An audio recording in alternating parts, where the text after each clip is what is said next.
The goal is to have this project done by July. It's probably an unrealistic goal, but I believe it is good to set these goals, otherwise nothing will ever get done. When I say done though, I'm sure it won't be totally finished. I don't intend it to be. But it needs to be complete enough so we can drive it and start work on bigger and better things. To meet this goal, I'm going to have to ramp up work on the Beetle. Lucky for you, that means more videos. However, that also means I'm going to have to let go of trying to make things perfect on this car.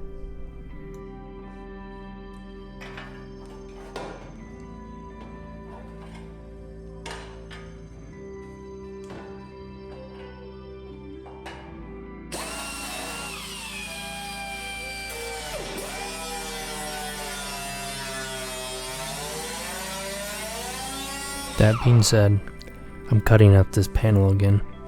The previous patch just wasn't up to my standards. Super warped. It would take so much body filler to make it look correct. And to me, it's easy enough to fix, so we might as well fix it now.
On another note, if you're doing a restoration and you haven't already purchased a needle scaler, what are you doing?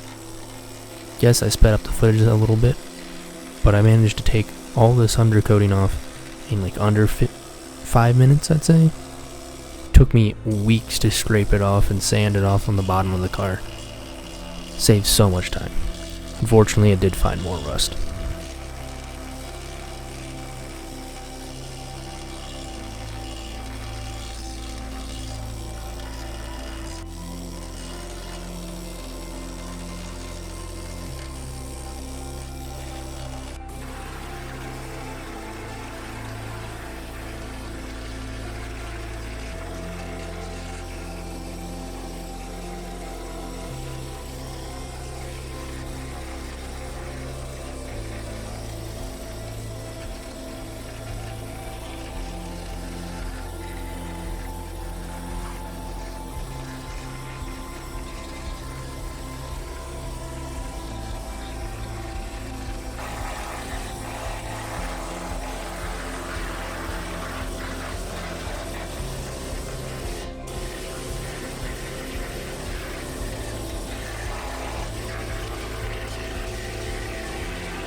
I've been doing more sheet metal work at my day job, which has allowed me to get a little bit better results now rather than before when we did these patches.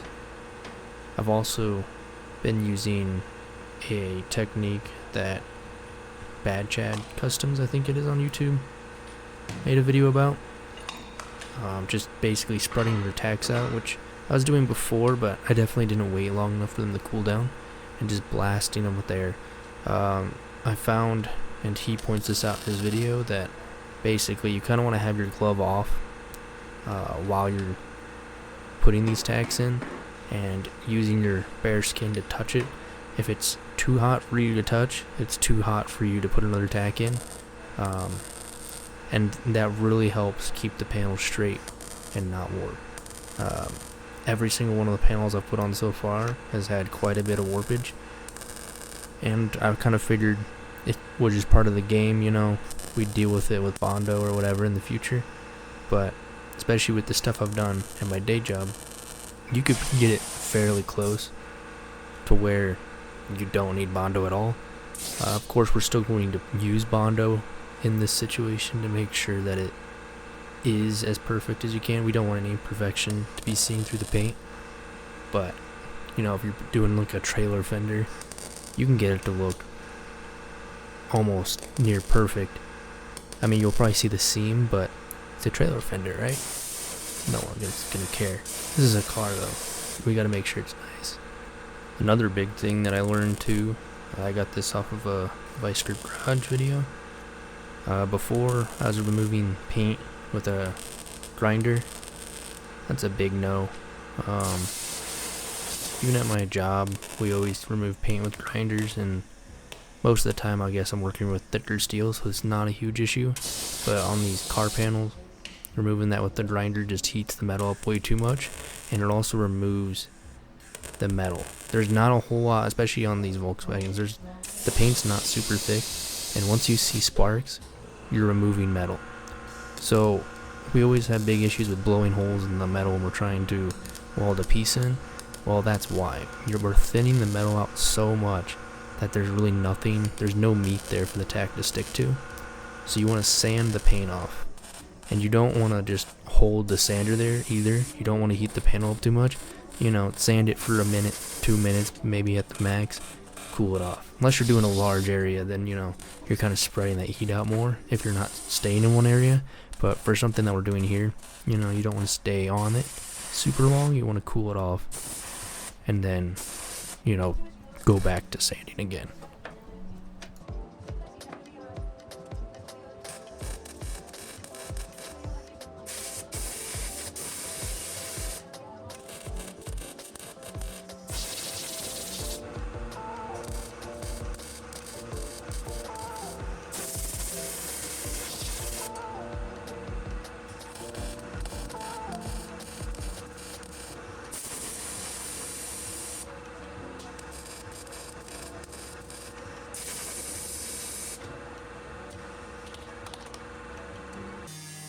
Another thing I've learned, when you're grinding, you want to keep your grinder as flat as possible on your weld. If you see marks to the top or bottom of your weld, you're angling too much, and the grind marks are going to show in the final result. You want to move quickly and steady with your grinding wheel flat on the weld, and that'll create the best results.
This batch is another one that I did previously, and personally I don't think this time it was better than the last one. The big issue with the last one was that we ground the paint off and the metal was too thin for us to weld. So basically there was no material left for me to really do anything with on this go around. So I had to try to make this panel from scratch, and it didn't turn out the best. I think we're going to have to utilize some filler, even though I really don't want to, but just to help maintain the body line. We have enough meat there, you know, there's no pinholes, the metal is all there now, it's just the shape, and it looks really ugly. So we just have to figure out a way to make that shape, and I think filler is going to be the best way, unless we can find a car to take some donor metal off of. But if we're going to meet our goal of finishing this by July, filler may be the best way to go.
The current plan is to have all the metal work on the car done by mid-April. The car will then be fully washed and sanded and then primed by May, with the intention of then painting the car and getting it fully reassembled, you know, glass seals, the fenders on it, by the end of April. Then I will begin rewiring the entire car, as currently what we have is a fire hazard. I plan on this taking an entire month, and this is most likely where I'm going to fall behind and not meet our deadline. However, if we can get the wiring done by July, the interior would be the last part that we have to do, and that is not a major priority. After all, we need to just get this driving so we can start other projects, which entails making other cars non-drivable.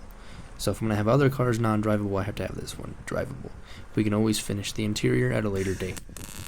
If you've made it this far in the video, I hope you've all enjoyed, and I'll catch you guys all in another episode. Thanks for watching.